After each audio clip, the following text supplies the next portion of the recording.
तो मेरा ख्याल से is better to be obese rather than कि आपको कोई भी ऐसी बीमारी हो जाए जो कि पूरी ज़िंदगी आपके साथ चले और बाद में आपको पछतावा हो कि मैं मोटा ही ठीक था, क्रैश डाइटिंग करने की वजह से मुझे ये प्रॉब्लम्स हो गए हैं।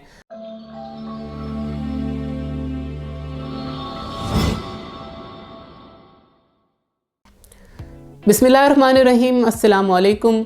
आज हम बहुत इम्पॉर्टेंट सोशल प्रॉब्लम को कवर करने वाले हैं। आजकल हम देख रहे हैं फिर से क्रैश डाइटिंग का जो ट्रेंड है बहुत ज़्यादा सर्कुलेट कर रहा है और इसमें एक रीज़न ये भी है कि बहुत से यूट्यूबर्स और इंस्टाग्रामर्स जो क्रैश डाइटिंग के पैकेजेस हैं उनको रेकमेंड कर रहे हैं। तो आज मैं ट्राई करूँगा कि साइंटिफिकली और मेडिकली थोड़ा सा प्रूव कर सकूँ अपने पॉइंट को क्यों क्रैश डाइटिंग करना नुकसानदेह हो सकता है। तो सबसे पहले अगर हम बात करें, आजकल बहुत ज़्यादा सोशल प्रेशर होता है, फैमिली प्रेशर होता है। यंग लड़के लड़कियां जब भी कॉलेजेस के अंदर जाते हैं, यूनिवर्सिटीज़ के अंदर जाते हैं तो उनको वहाँ एम्बैरसमेंट फ़ील होती है। सम टाइम बॉडी शेमिंग भी एक फैक्टर होता है। अगर हम शादीशुदा लोगों की बात करें तो स्पेसिफ़िकली इनफर्टिलिटी के प्रॉब्लम्स आ जाते हैं ओबेसिटी के साथ। ख़वातीन हो, PCOS का प्रॉब्लम आ जाता है या कुछ ऐसी बीमारियाँ आती हैं जिनके लिए आपको वेट लूज़ करना पड़ता है।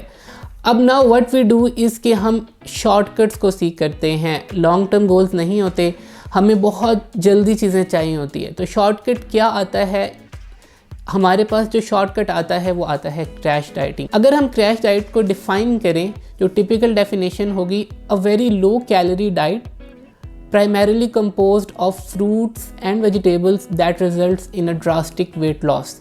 ये इसकी जो डेफिनेशन बनती है। नाउ मॉडर्न डेफिनेशन जो है, एस्थेटिक डेफिनेशन अगर हम कहें तो a very low calorie diet that is primarily composed of fruits and vegetables plus protein powders, unknown tablets and detox drinks. अब क्या हो रहा है कि जो मॉडर्न क्रैश डाइट का जो कॉन्सेप्ट है उसमें क्या ऐड किया गया है? फ्रूट और वेजिटेबल्स तो वहीं पर हैं, अब साथ क्या ऐड किया गया है? प्रोटीन पाउडर्स को ऐड किया गया है। इसके साथ साथ कुछ डिटॉक्स ड्रिंक्स को ऐड किया गया है और कुछ टैबलेट्स ऐड की जाती हैं जिनका हमें नहीं पता होता कि उनके अंदर क्या है। और बहुत ज़्यादा चार्ज किया जाता है और लोगों की इनसिक्योरिटी के साथ खेला जाता है और लोग बेचारे उनको ऑर्डर भी कर देते हैं।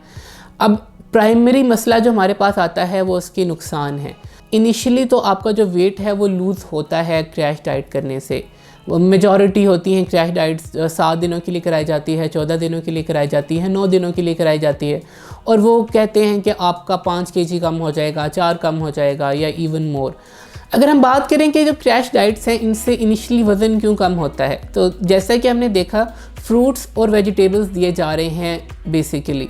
नाउ आपके सॉलिड कार्ब्स कट हो रहे हैं, ठीक है, आपका जो डाइटरी प्रोटीन है वो भी कट हो रहा होता है मोस्ट ऑफ द केसेस, और आपके जो सॉलिड फैट्स हैं वो भी कट हो रहे होते हैं। तो कार्बोहाइड्रेट्स की इंट्रिंसिक एबिलिटी होती है कि वो जो वाटर है उसको होल्ड करते हैं। यानी जब भी आप रेगुलर कार्बोहाइड्रेट्स की इनटेक कर रहे होते हैं तो कुछ पाउंड्स या KGs depending upon your weight आपकी बॉडी वाटर होल्ड करके रखती है जब भी आप कार्बोहाइड्रेट्स खा रहे होते हैं। जब भी आप कार्बोहाइड्रेट्स बिल्कुल छोड़ देते हैं तो वो जो वाटर वेट है वो आपका एक्सक्रीट हो जाता है और आपका जो वज़न है वो कम हो जाता है। तो अगर आप वो डाइट ना भी करें, आप सिंपली कार्बोहाइड्रेट छोड़ दें तो 1 हफ़्ते 2 हफ़्ते बाद आपका जो वाटर वेट है वो बिल्कुल ख़त्म हो जाएगा और आपका जो वेट है वो सडनली ड्रॉप होगा। सेकेंडली, आप बहुत ज़्यादा कैलोरिक डेफिसिट क्रिएट कर रहे होते हैं। यहाँ पर कहने का मकसद ये है कि नॉर्मली हमारी जो रिक्वायरमेंट होती है 2200 कैलोरीज़ होती है हमारे एरिया के अंदर। तो ये जो डाइट्स होती हैं, क्रैश डाइट्स होती हैं, 600, 700, 800 कैलोरीज़ पर बेस करती हैं। जब इतना ज़्यादा 1500, 1700, 1800 कैलोरीज़ का डेफिसिट क्रिएट होता है तो डेफिनेटली आपका जो इनिशियली वज़न है वो कम होता है। इसीलिए कहते हैं ना ड्रास्टिक वेट लॉस होता है, क्योंकि इतना ह्यूज डिफरेंस आप डालते हैं अपने कैलोरिक डेफिसिट के। तो अब ये बात हो गई कि हमने कहा कि वाटर वेट आपका लूज़ हो गया और आपने इतना ज़्यादा डेफिसिट डाला तो इस वजह से आपने वज़न तो कम कर लिया। तो अगर हम बात करें क्यों क्रैश डाइटिंग बुरी है, कोई भी अच्छा डाइटिशियन, डॉक्टर या न्यूट्रिशनिस्ट आपको यही कहता है कि आपने बहुत सडनली वेट लूज़ नहीं करना। महीने के अंदर आपको 2 kgs, 3 kgs, 4 kgs इतना ही कहा जाता है कि आपने वेट लूज़ करना है। तो क्रैश डाइटिंग करने से होता है क्या है बेसिकली? सबसे पहले तो आपने अपनी फूड ग्रुप्स को जब आप निकाल रहे हैं तो फैट्स, सॉलिड प्रोटीन, कार्बोहाइड्रेट्स को निकाल रहे हैं तो न्यूट्रिशनल डेफिशिएंसीज होंगी। आपका इलेक्ट्रोलाइट इम्बैलेंस हो जाएगा, विटामिन डेफिशिएंसीज हो सकती हैं, सोडियम, पोटेशियम, मैग्नीशियम के लेवल जो हैं वो ड्रॉप हो सकते हैं, कैल्शियम के लेवल ड्रॉप हो सकते हैं। विटामिन में से स्पेसिफिकली जो मेरा पर्सनल एक्सपीरियंस है, मैंने देखा है विटामिन B12 की कमी हो जाती है, एलिमेंट्स में से आयरन की कमी हो जाती है। इससे क्या होता है, एनीमिया की बहुत ज़्यादा शिकायत रहती है।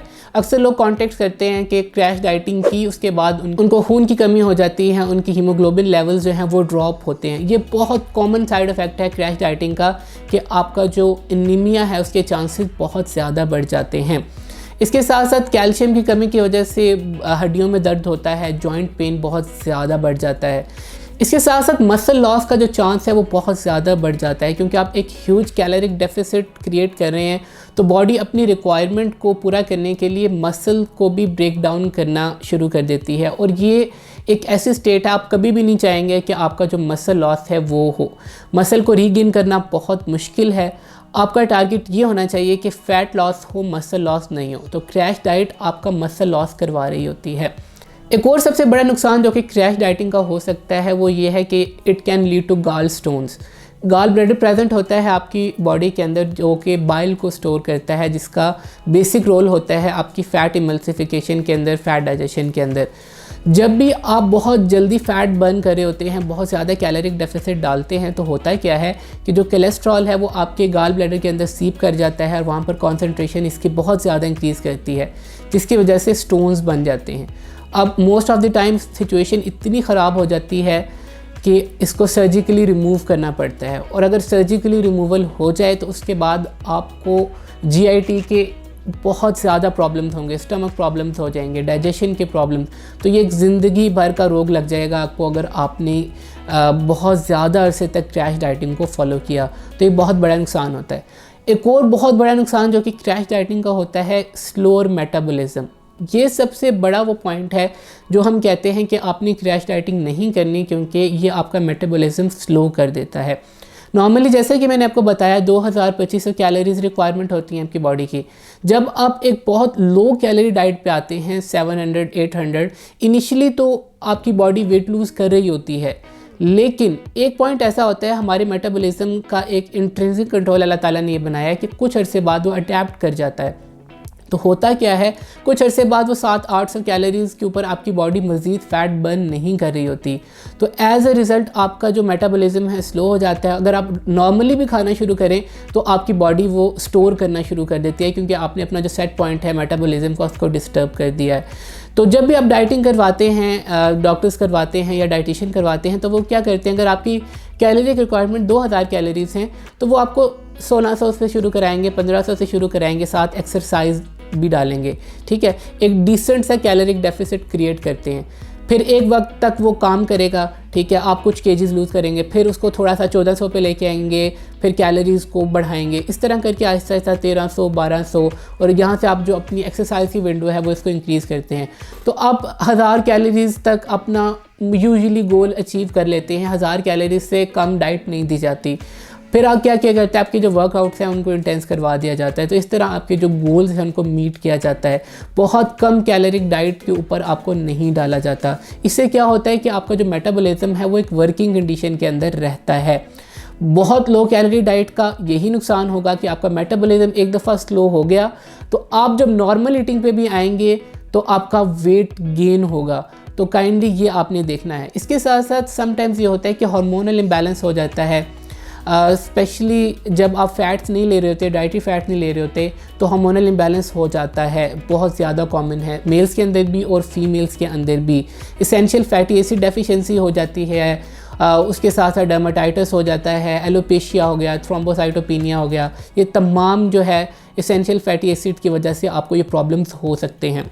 तो ये तो मेन डिसएडवांटेजेस हो गए। अगर मैं इसको समराइज़ करूँ, न्यूट्रिशनल डेफिशिएंसीज हो सकती हैं, विटामिन डेफिशिएंसी हो सकती है, उसकी वजह से आपको एनीमिया हो सकता है, हार्मोनल इम्बैलेंस हो सकता है, जॉइंट पेन हो सकता है, हड्डियों में दर्द हो सकता है, मसल लॉस का बहुत ज़्यादा खदशा होता है।